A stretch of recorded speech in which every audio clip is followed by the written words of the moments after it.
Hello friends, welcome my channel. আজকে আমি বানাবো চিকেন ভর্তা। চিকেন ভর্তা বানানোর জন্য দেখুন এখানে আমি নিয়েছি 350 গ্রাম চিকেন নিয়েছি। চিকেনটাকে আমি খুব ভালোভাবে ধুয়ে নিয়েছি, একটুখানি গরম জল দিয়ে ধুয়েছি। উষ্ণ গরম জলের মধ্যে 10 মিনিট ভিজিয়ে রেখেছিলাম, নিয়ে আবারও প্লেন জল দিয়ে এটাকে খুব ভালোভাবে ধুয়ে নিয়েছি, রুম টেম্পারেচারের জল দিয়ে। ধুয়ে নেওয়ার পরে তাহলে চিকেনের যে একটা গন্ধ থাকে সেই গন্ধটা থাকবে না, যার জন্য আমি এটাকে উষ্ণ গরম জল দিয়ে ধুয়েছি। এখন চিকেনটাকে নিয়ে নিয়েছি আমি জলটা থেকে ভালোভাবে ধুয়ে নিয়ে। এখন এখানে নিয়ে নিয়েছি আমি সমস্ত মশলাগুলো ম্যারিনেট করার জন্য। দেখুন এখানে নিয়েছি ধনে গুঁড়ো, হলুদ, একটা নিয়েছি লেবু, এখানে নিয়েছি আমি কাশ্মীরি রেড চিলি, নিয়েছি নুন, মাঝখানে নিয়েছি গরম মশলার গুঁড়ো, আর নিয়েছি আমি গোলমরিচ গুঁড়ো, আর নিয়েছি আমি জিরে গুঁড়ো। তো এখন আমি সবটা ঢেলে নেবো এই চিকেনটার মধ্যে। তো প্রথমে আমরা লেবুর রসটা এর মধ্যে দিয়ে দিচ্ছি।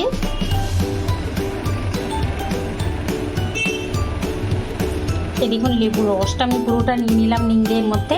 এখন সমস্ত মশলাগুলো এর মধ্যে অ্যাড করে দিচ্ছি, দিয়ে এটাকে খুব ভালোভাবে ম্যারিনেট করে নেবো। ম্যারিনেট করে এটাকে রেখে দেবো 15 থেকে 20 মিনিট। আমি হাড় শুদ্ধ নিয়েছি, আপনারা চাইলে কিন্তু হাড় ছাড়া নিতে পারেন, বোনলেস চিকেনও কিন্তু আপনারা নিয়ে করতে পারেন। আমি হাড় শুদ্ধই নিয়েছি। তো এখন আমি এটাকে খুব ভালোভাবে ম্যারিনেট করে নিলাম। ম্যারিনেট করে নেওয়ার পরে এটাকে রেখে দেবো 15 থেকে 20 মিনিট ঢাকা দিয়ে রেখে দিচ্ছি। এখন এটাকে দেখুন ঢাকা দিয়ে আমি রেখে দিলাম এটাকে। এই দেখুন নিয়ে নিয়েছি এখানে আমি ঠিক যতটা আমরা চিকেন নিয়েছি ঠিক ততটাই আমি নিয়ে নিয়েছি। এখানে পেঁয়াজটা ছাড়িয়ে নিয়ে আমি এটাকে কেটে নিয়েছি। আর এখানে নিয়েছি 3টে কাঁচা লঙ্কা, 3টে শুকনো লঙ্কা, এখানে নিয়েছি 4টে রসুনকে আমি ছাড়িয়ে নিয়েছি, মিডিয়াম সাইজে 4টে রসুন, এখানে 2টো টমেটো নিয়েছি, আর 10 গ্রাম আদা আমি ছিলকা ছাড়িয়ে নিয়ে এটাকে রেখে দিয়েছি। দেখুন নিয়ে নিয়েছি আমি এখানে একটা কড়াই, গ্যাসের ফ্লেম অন করে নিয়েছি। কড়াইটা গরম হয়ে গেলে এর মধ্যে নেবো আমি তেল। সাদা তেল নিলাম, আপনারা চাইলে কিন্তু সর্ষের তেলও নিতে পারবেন। আমি এখন নিয়ে নিচ্ছি ম্যারিনেট করে রেখেছিলাম যে চিকেনটা, সেই চিকেনটা আমি আপনাদের দেখিয়ে দিচ্ছি। দেখুন ম্যারিনেট করা চিকেনটা আমি এখন নিয়ে নিচ্ছি। তেলটা গরম হয়ে গেছে, এর মধ্যে এখন একটা একটা করে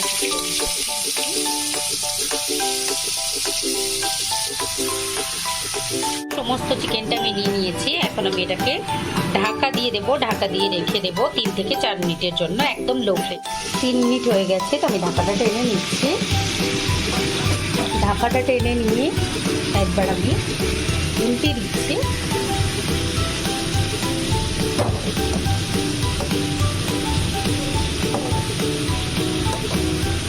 দেখুন চিকেনটা থেকে যে জুসটা বেরিয়েছে এতেই কিন্তু চিকেনটা সেদ্ধ হয়ে যাবে।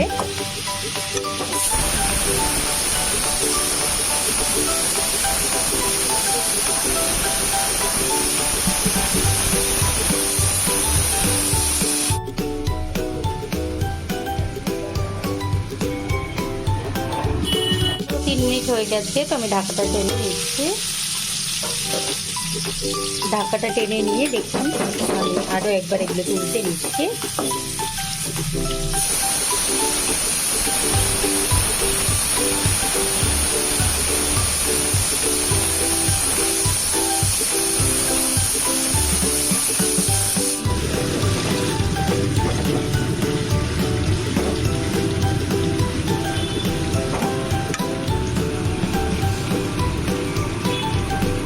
যেহেতু তলায় ধরে আসছে, এবারে একটুখানি লালচে লালচে করে আমরা এটাকে সেদ্ধ করে নেব।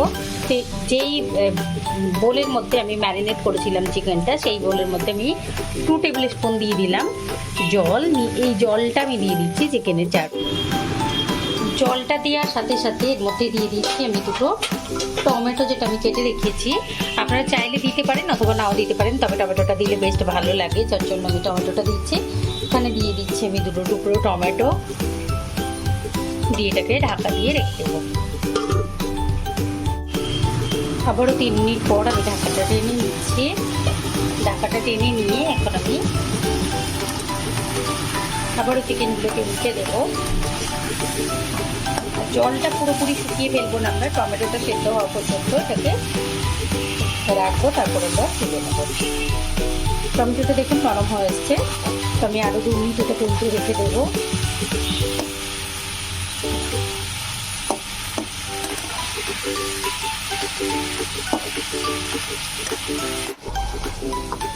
এই দেখুন 3 মিনিট পর আমি ঢাকাটা তুলে নিচ্ছি। এইবারে চিকেনটাকে আমি গ্যাসের ফ্লেম অফ করে দিয়ে উল্টে রেখে দেবো। হতে দেবো, তারপর আমরা হাড়গুলো ছাড়িয়ে নেব। ঢাকা দিয়ে আমি রেখে দিয়েছিলাম এটাকে অফ করে, এখন আমি তুলে নিচ্ছি, এটা ঠান্ডা হয়ে গেছে, নিয়ে হাড়গুলো ছাড়িয়ে নেব। এবারে দেখুন এখানে নিয়েছি আমি একটা আয়রন কড়াই, এর মধ্যে নিয়েছি আমি সর্ষের তেল। এর মধ্যে প্রথমে আমরা দিয়ে নেব রসুনের কোয়াগুলো, দিয়ে এটাকে ভেজে তুলে নেব। গ্যাসের ফ্লেমটা একদম মিডিয়াম লো করে দেব।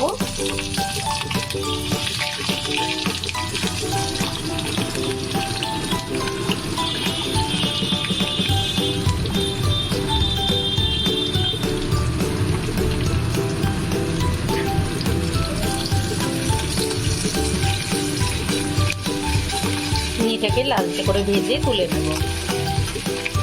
দিয়ে দেখুন হালকা লালচে হয়ে এসছে, এটা স্পট করতে শুরু করেছে। এখন আমি দিয়ে দিচ্ছি শুকনো লঙ্কাটা।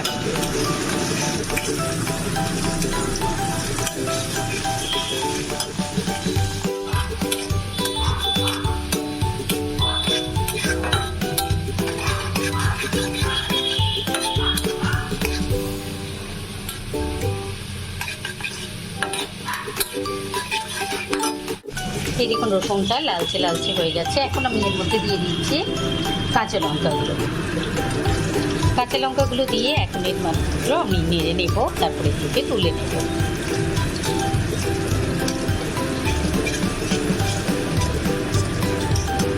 রসুনটা আমি তুলে নিচ্ছি, তুলে নিয়ে এর মধ্যে পেঁয়াজগুলো দিয়ে দেব। রসুনটা তুলে নিয়েছি, এখন দিয়ে দিচ্ছি আমি পেঁয়াজটা। পুরো পেঁয়াজটা দিয়ে দিলাম আমি।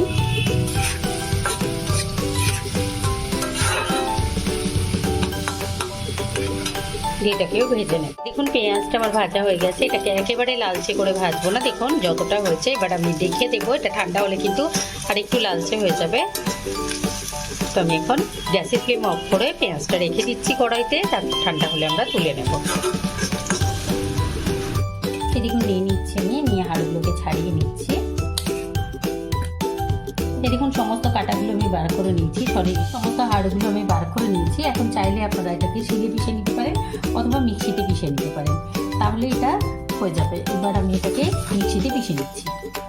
নিয়েছি এবারে আমি একটা, এই দেখুন নিয়ে নিলাম আমি মিক্সির জারটা, ছোট জারটার মধ্যে দিয়ে করব। এখন নিয়ে নিচ্ছি আমি চিকেনটা, যেটা বেছে রাখলাম হাড়গুলো, সেইটা নিয়ে নিচ্ছি। এর মধ্যে নিয়ে নেব ভেজে রাখা রসুন আর লঙ্কাগুলো, শুকনো লঙ্কা কাঁচা লঙ্কা দুটোই ভেজে রেখেছি, সেগুলো সব শুদ্ধ এই জারের মধ্যে নিয়ে আমি পেস্ট করে নিচ্ছি। চিকেনটা আমি পেস্ট করে নিয়েছি, এখন বের করে নেব। তো ঢাকাটা খুলে নিলাম, আমি নিয়ে নিচ্ছি একটা প্লেটের মধ্যে পুরোটা।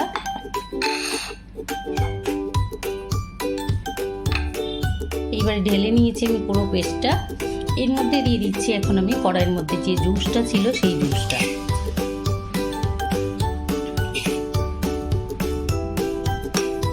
এই দেখুন নিয়ে নিলাম আমি কড়াইয়ের মধ্যেকার জুসটা পুরোটা, নিয়ে থেকে ঢেলে নিয়ে আর এর মধ্যে দিয়ে দেবো ভেজে নেওয়া পেঁয়াজটা পুরোটা। রসুনটা দিয়ে তো আমরা পেস্ট করেই নিয়েছি, এখন আমরা পুরো পেঁয়াজ ভাজাটা দিয়ে নিচ্ছি। আর দিয়ে দিচ্ছি আমি ধনেপাতা কুচি। এটাকে খুব ভালোভাবে, চাইলে আপনারা হাত দিয়েও মাখিয়ে নিতে পারেন, আবার চাইলে চামচ দিয়েও মাখিয়ে নিতে পারেন। আর উপর থেকে দিয়ে দেবো আমি 1 টিস্পুন সর্ষের তেল, কাঁচা সর্ষের তেল। এটা কাঁচা সর্ষের তেলটা দিয়ে খুব ভালো লাগে, যাতে আমি দিয়ে দিলাম কাঁচা সর্ষের তেলটা। এখানে অর্ধেকটা পেঁয়াজ ভাজা আমি মিলিয়েছি, এটাকে পুরোটা খুব ভালোভাবে হাত দিয়ে মেখে নিই, তাহলে টেস্টটা খুব ভালো হবে।